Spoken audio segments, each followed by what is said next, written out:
Allez, c'est parti pour deux nouvelles lectures, dont une qui va être assez rapide sur laquelle je vais pas m'attarder beaucoup parce que finalement je l'ai abandonnée. Et c'est La Fée farfelue qui rêvait d'un Noël parfait de, Marine Di Meglio. Et c'est l'un de ces bouquins que je suis censée lire cette année parce qu'ils font partie de mon espèce de petit challenge où je dois lire de la romance hétéro ou des choses qui s'en rapprochent ou des bouquins vers lesquels je n'irai pas forcément en temps normal. Et celui-ci en faisait partie. Et j'ai dû lire 14% du bouquin avant de lâcher l'affaire. Ça fait pas beaucoup. Peut-être que le bouquin était bien après, mais le début... Alors, c'est pas que c'est mauvais. C'est juste que c'est trop plein de bons sentiments pour moi. Et j'ai besoin d'un peu plus que ça pour accrocher à quelque chose. Mais de quoi ça parle? Alors, on suit une fée, je sais plus du tout son nom, qui s'est installée dans le monde humain et qui a ouvert un genre de petit café où en fait les humains et les créatures venues de féerie se mélangent, mais en vérité, les humains ne savent pas que les créatures de féerie existent parce que celles-ci se camouflent et donc elles ne voient pas leurs attributs féeriques. Elles les prennent pour d'autres êtres humains, hein. Il y a même un petit dragon qui sert d'animal de compagnie du café. Et les humains le voient sous la forme d'un chat, par exemple. Et euh, cette fée, donc, elle tient son commerce avec une amie qui, elle, est humaine. La fée, elle est plutôt toujours enjouée, toujours de bonne humeur, tout ça. Sa collègue, qui est pâtissière dans ce commerce, elle est plus bougon. Et c'est l'une des rares humaines à savoir que les créatures surnaturelles existent, parce que sa petite amie est une sorcière, donc elle a un lien avec Féerie, même si je suppose qu'elle est humaine à la base, je ne sais pas. Et en fait, elle a eu le droit de savoir que sa petite amie était une sorcière et que des créatures venues de Féerie existaient. Voilà, c'est une exception qui a été faite pour elle.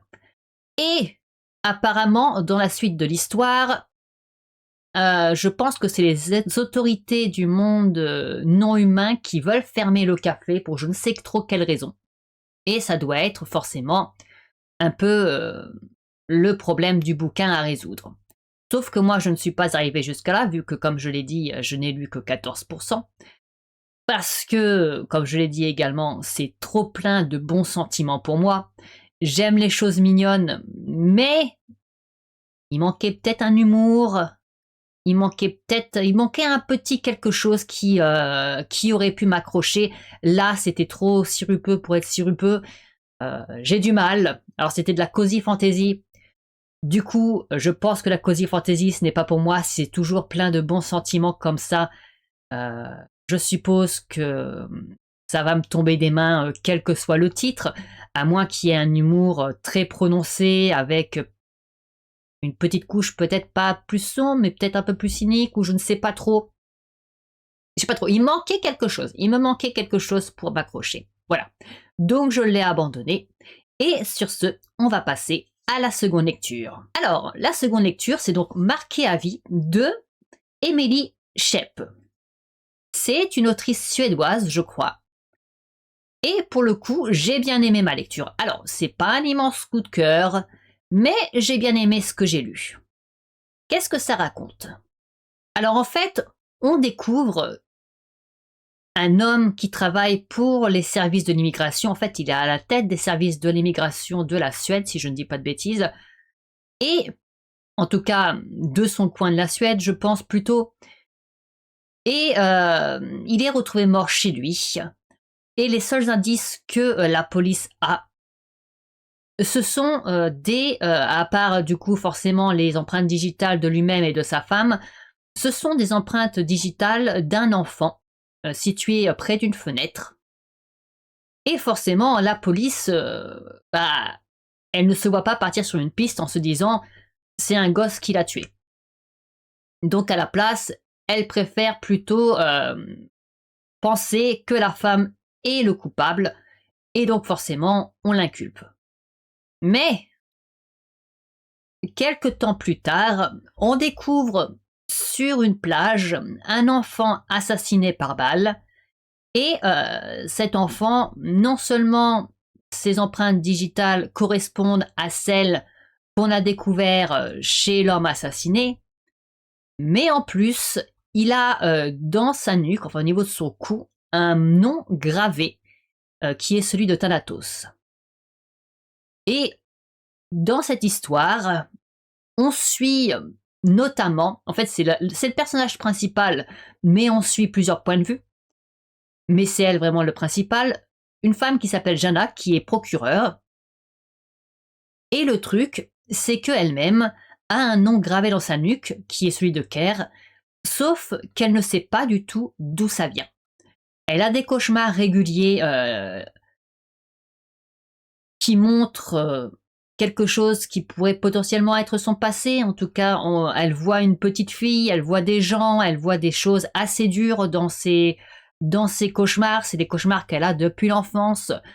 Ses parents n'ont jamais vraiment pris ses cauchemars au sérieux alors qu'elle est adoptée, en se disant peut-être qu'elle a eu des choses traumatiques, il faudrait peut-être fouiller de ce côté. Ils l'ont juste envoyée chez un psychiatre pour la bourrer de médicaments. En gros.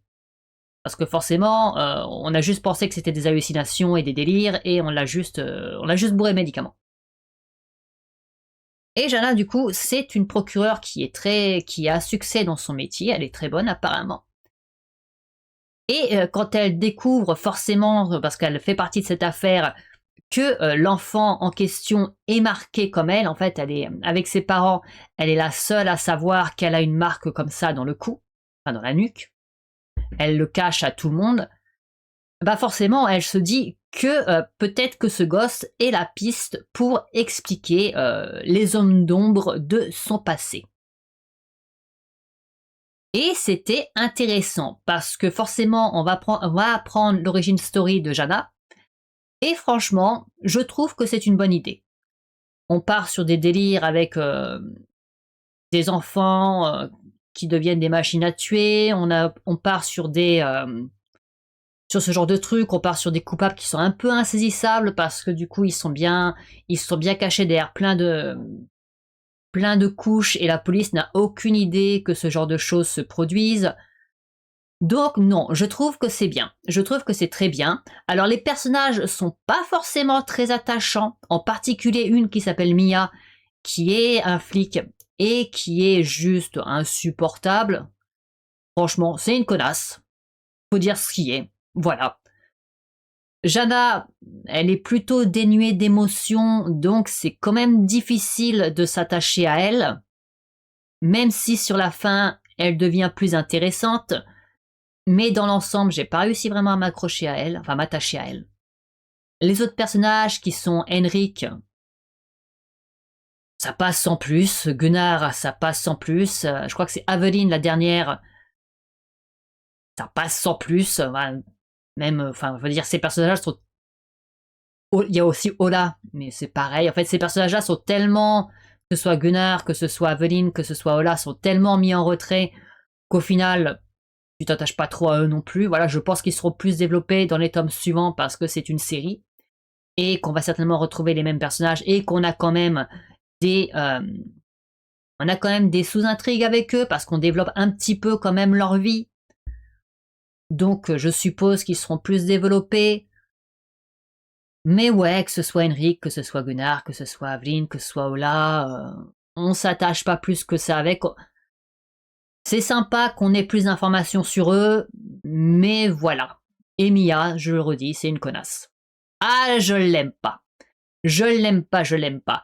Elle déteste d'ailleurs Jana pour des raisons qui sont assez connes.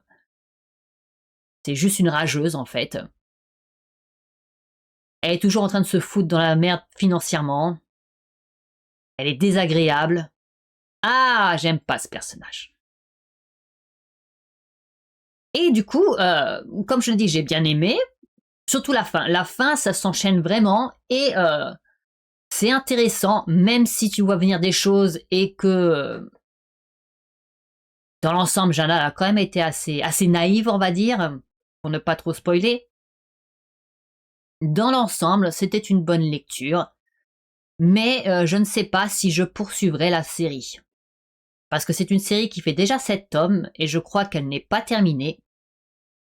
Et est-ce que j'ai suffisamment aimé les personnages pour avoir envie de continuer? Alors, j'ai envie de continuer pour une chose, c'est pour l'origin story de Jana et tout ce qu'il y a autour, parce que ça, c'était vraiment un élément qui était intéressant dans l'histoire. Donc je me dis, il y a des choses que j'aimerais voir développer davantage et voir justement où ça va nous mener, parce qu'à la fin, il se passe des choses qui font que forcément, ça va se continuer sur les autres tomes. Mais ouais, je sais pas. Je sais pas, c'est pas un coup de cœur. C'est une bonne lecture, ça fait passer le temps. Comme j'ai dit, il y a des moments que j'ai bien aimés, hein, et c'est assez violent par moments. C'est assez aussi, comment dirais-je, scandaleux, c'est un peu un euphémisme, mais il y a certaines choses qui sont vraiment, je dirais pas énervantes ni scandaleux, c'est vraiment trop léger. Mais ouais, il y a des choses qui vraiment vous prennent un petit peu aux tripes, je dirais.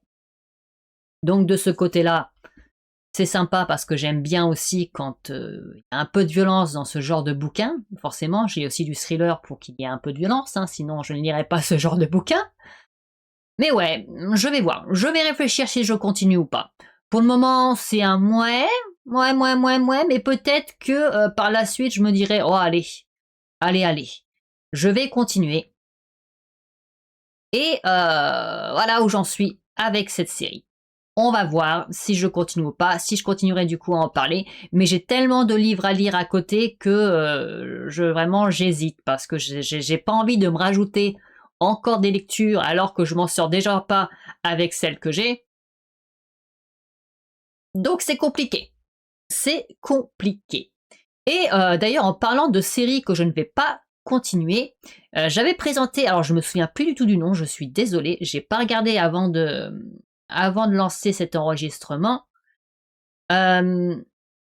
C'était une série de light novel dont j'avais commencé à parler, qui était un petit peu d'horreur autour d'objets qui exauçaient des souhaits, mais plutôt des souhaits macabres souvent, qui se finissaient mal.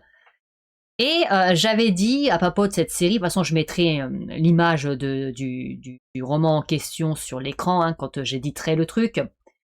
J'avais dit que c'était sympa, mais qu'il me manquait des personnages sur lesquels vraiment, enfin, des personnages à suivre vraiment, parce que là c'était juste des petites nouvelles avec à chaque fois un personnage que l'on ne revoyait pas après.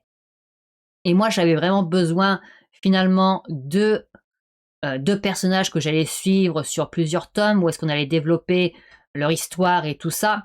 Parce que les deux personnages qui sont un petit peu récurrents dans l'histoire, parce qu'ils sont derrière tous ces objets, c'est un couple, enfin c'est pas un couple, c'est un duo de non-humains. Et donc du coup, je me disais que ce serait vraiment intéressant de les développer, parce que qu'est-ce que c'est que le monde des non-humains, qu'est-ce qu'ils sont exactement, tout ça. Mais apparemment la suite, ce sera également des petites nouvelles avec des personnages random qu'on va suivre pour voir ce qui va se passer quand ils vont avoir en leur possession un objet en particulier, avec des fois des apparitions donc du duo, et ça m'intéresse pas plus que ça. Ça m'intéresse pas plus que ça. Du coup, je ne continuerai pas cette lecture. Tant pis, je verrai pour lire un autre non, un light novel, une autre série de light novel à l'occasion, mais celle-ci, je pense que c'est pas pour moi. Voilà. Allez, sur ce, moi je vous dis à la prochaine. Salut!